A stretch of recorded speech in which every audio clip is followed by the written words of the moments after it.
Thank you very much. From the title, you might be thinking that I'm going to be giving a talk about the Pro-Vice-Chancellor that drank all the wine, but the local component here is actually just contrasting from the really fascinating talks that we heard yesterday, which were international, global in their scope, in their diagnoses, and contrasting that with some of the more ground-up, grassroots perspectives on sustainability, understanding sustainability, but not only on knowledge, but also on action, on innovation for sustainability. And that's the approach that the STEP Centre uses and the one that I'll be talking about today.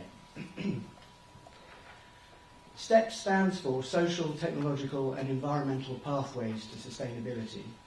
And many of us, like me, used to be natural scientists, then went through this metamorphosis that shifted us over to the dark side, but we still bridge the social and the natural. And we see social, technological and environmental systems as being interlinked. And what the STEP Centre does is tries to understand the dynamics between those interlinked systems and also formulate ways of appraising and looking for solutions that respond not only to environmental challenges but also to the social challenges. So thinking about the three pillars of sustainability in UN speak, the social, the economic and the environmental pillar.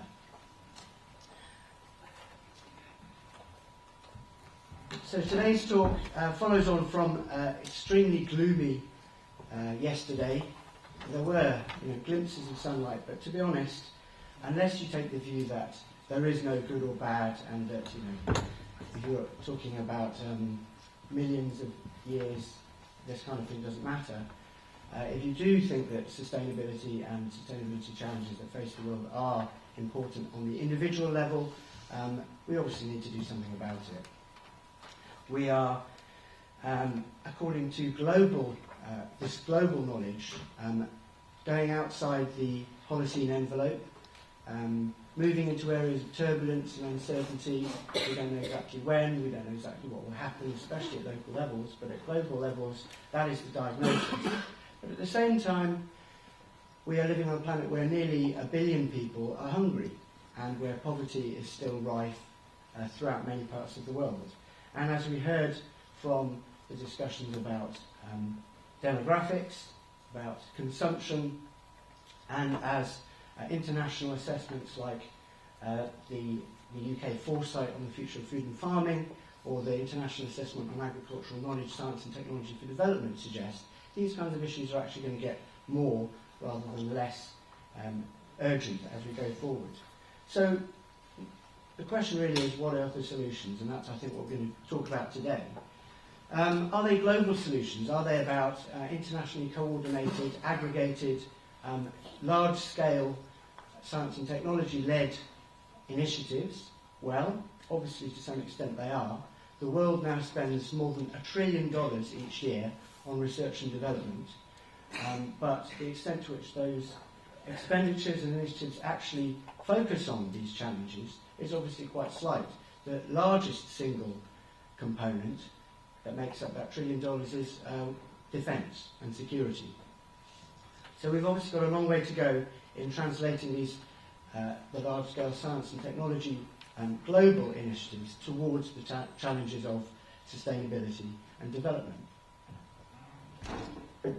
But at the same time, the STEP Centre is interested in local solutions. So these are solutions that are happening every day at the level of individuals, communities, within firms, companies around the world, that may understand sustainability challenges slightly differently and mobilise different resources, different kinds of knowledge, different kinds of technology or behaviour, but actually, at the end of the day, have a vital role to play in the global transformation that is required. Now, it's not only us that recognise that. Those of you who were following the Rio +20 discussions last year will notice that not only was there a large emphasis on technology transfer and finance in the outcome document, the future we want, but also in a couple of places there was an emphasis on the local.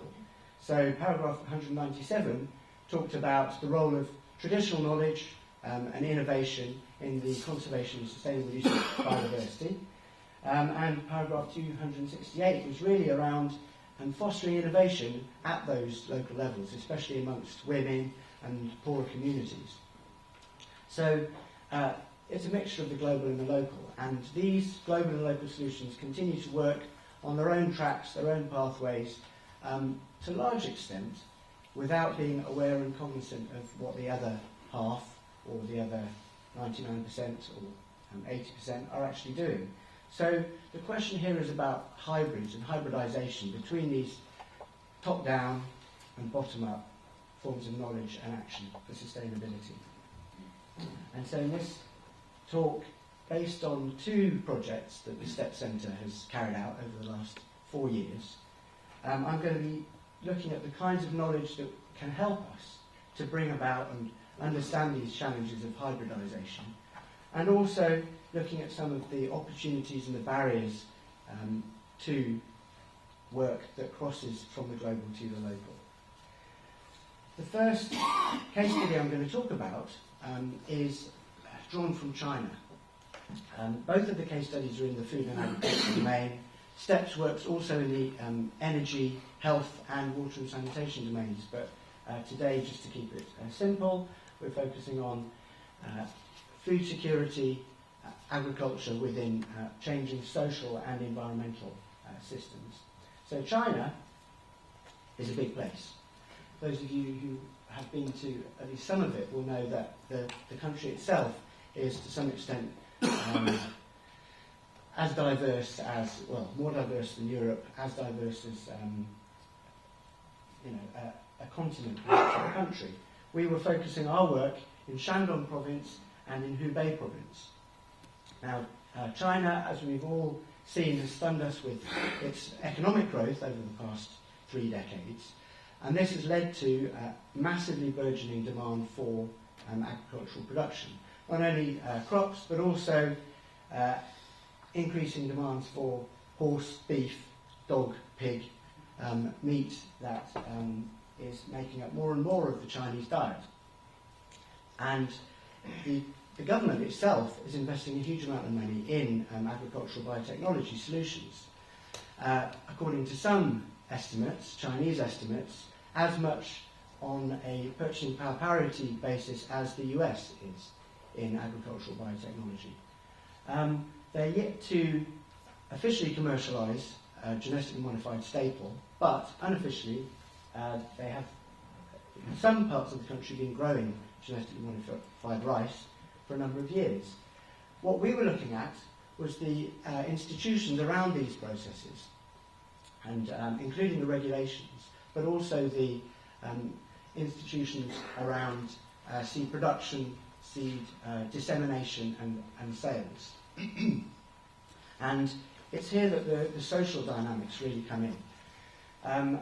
Since Deng Xiaoping launched this opening up policy back in the 1980s, China has been moving from a centrally planned economy to one which is more and more resembling a free market. And in the seed sector, the seed law in 2000 really led to an explosion in the number of small seed firms creating new varieties, not genetically modified varieties, but new varieties of seeds across the main catalogues. And the government itself has been really struggling to keep up with this dynamic market, especially to regulate it.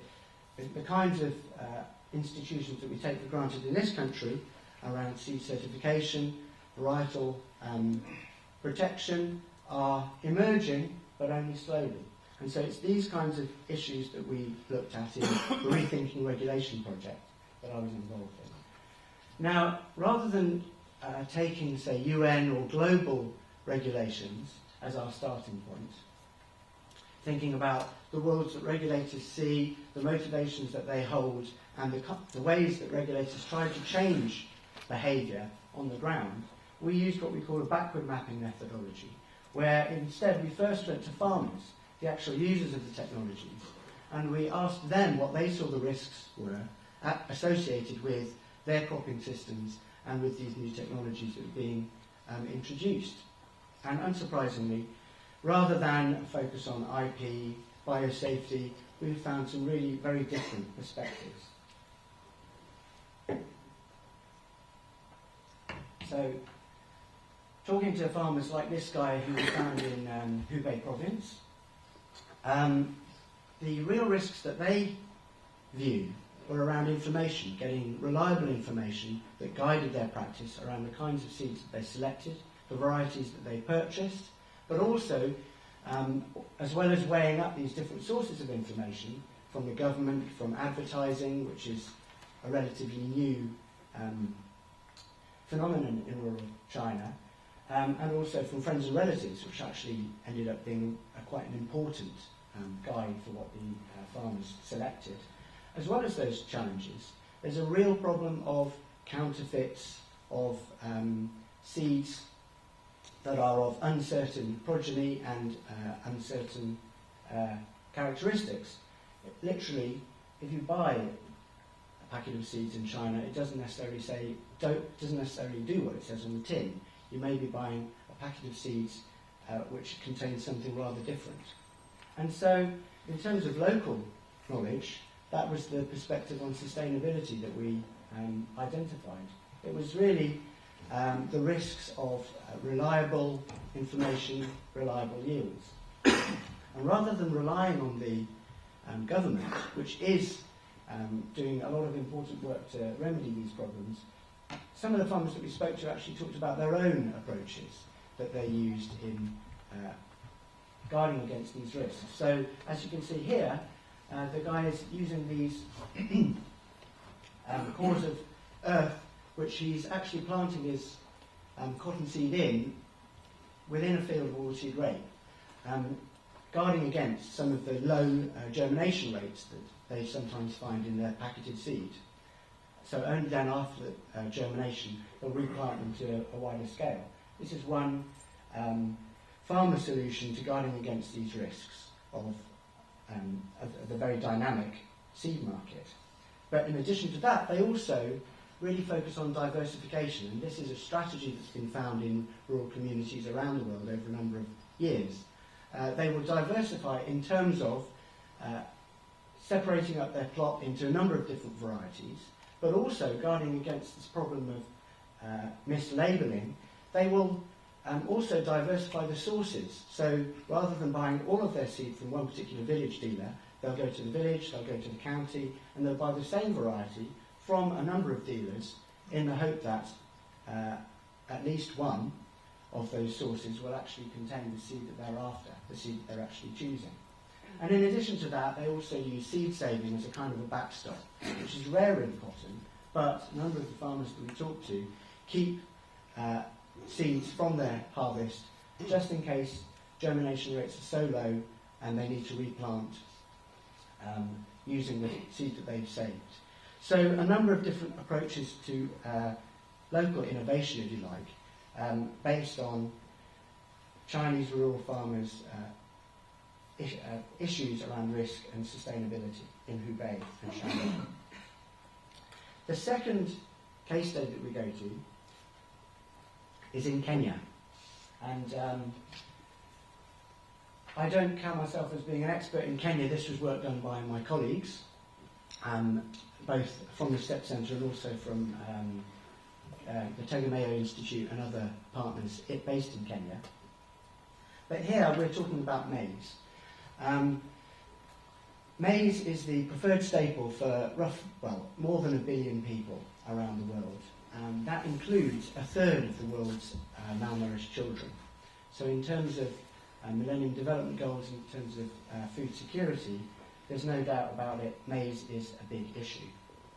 When you translate that to the national level, maize obviously the main staple in Kenya, but also thinking about how the government frames sustainability, understands sustainability, and the way that economic and political pressures frame these issues of sustainability, maize really does become the central story.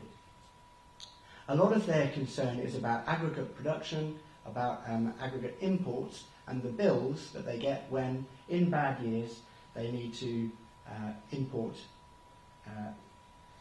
thousands of tons of maize into the country to feed the population.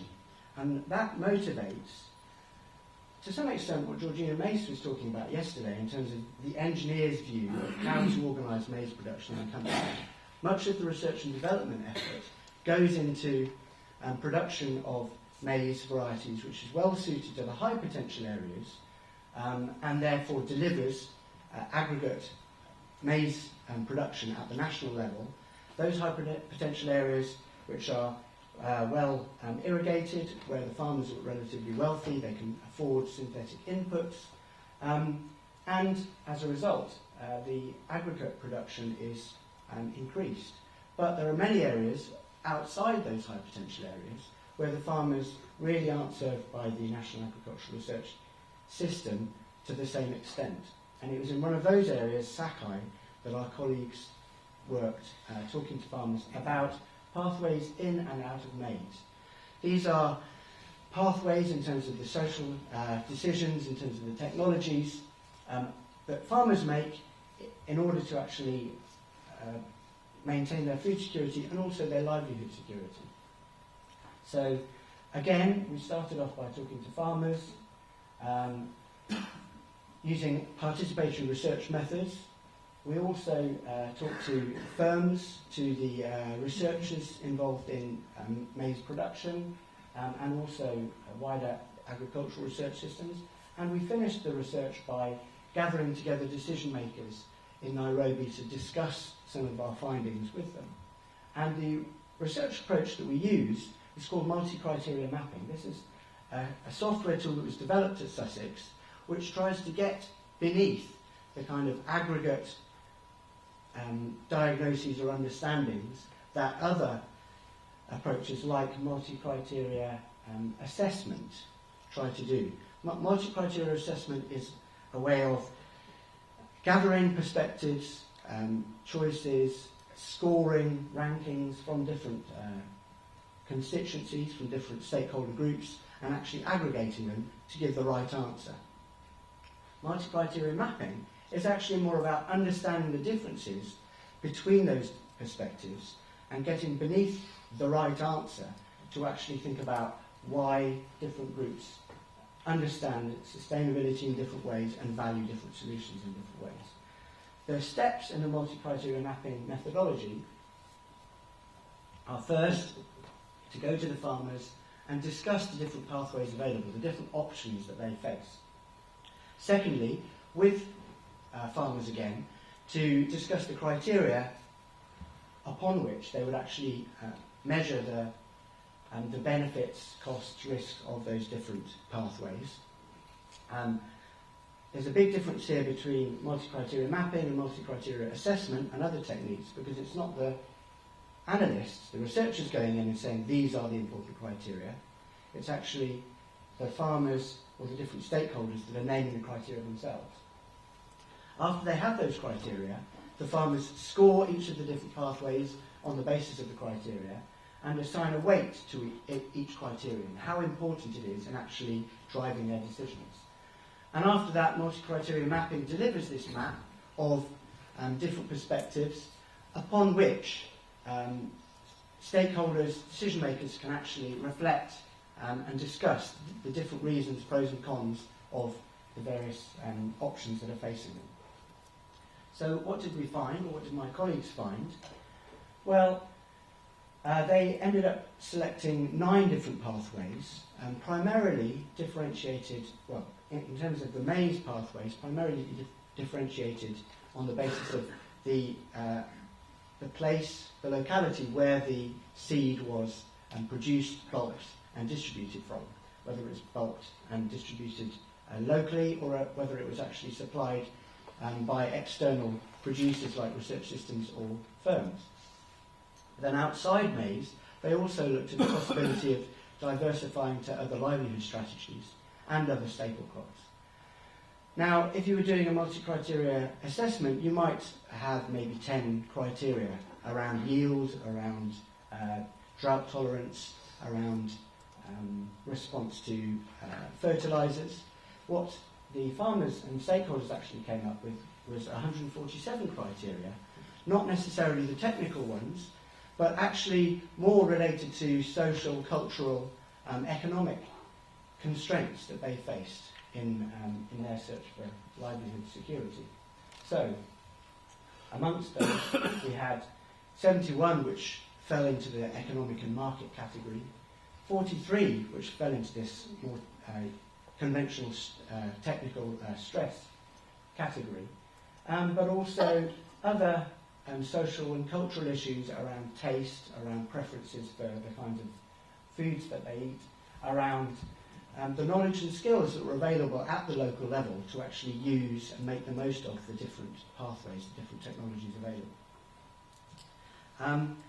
And in terms of the map, there are literally hundreds of maps that came out of this project, but just to condense down, this illustrates, I don't know if the point is working here.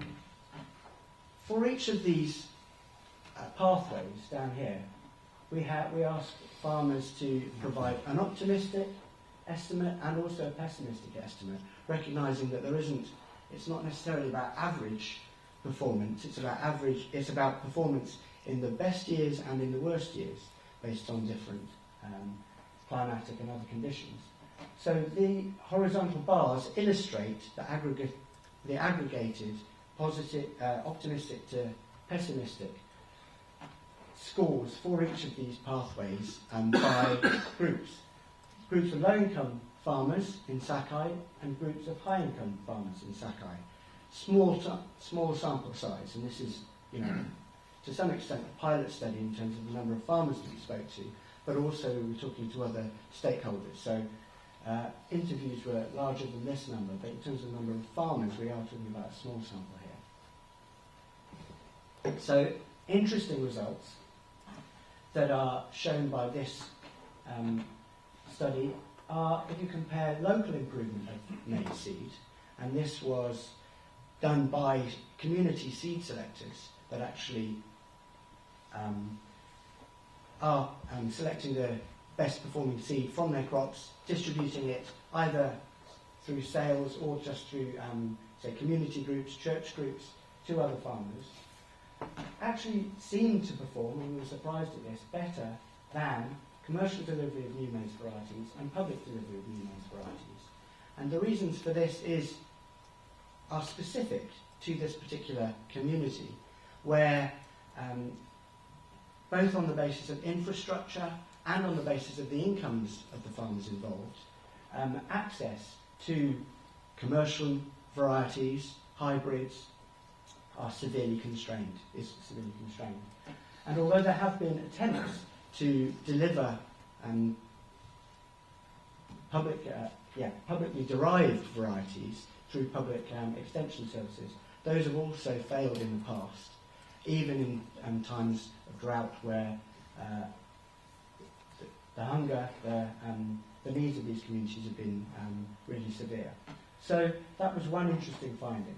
But beyond that, what we were also interested by was this move beyond maize, so focusing on pathways out of maize, as well as this focus on better maize varieties and germplasm.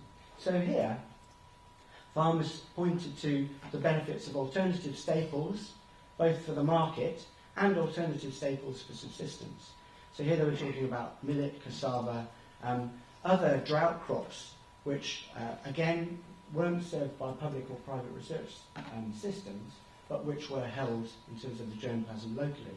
So you can see that they also scored and ranked highly compared to the maize solutions. So that's some of the findings. The outcome of this was that rather than calling these orphan crops, the research team started to call them sibling crops.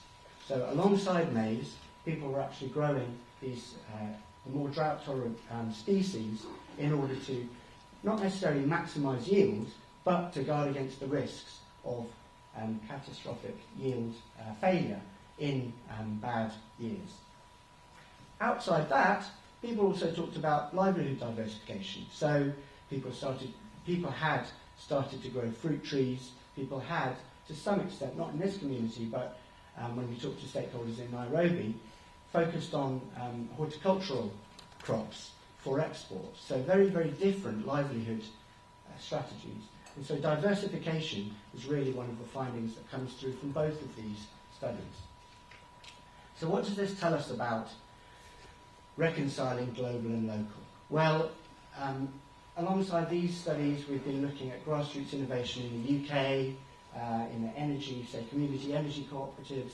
We've been looking at grassroots innovation in India, around a whole range of sectors. And we find that there are a number of different barriers and tensions when we try and bring these two together. The first is very much based on different perspectives on sustainability. What are the end goals?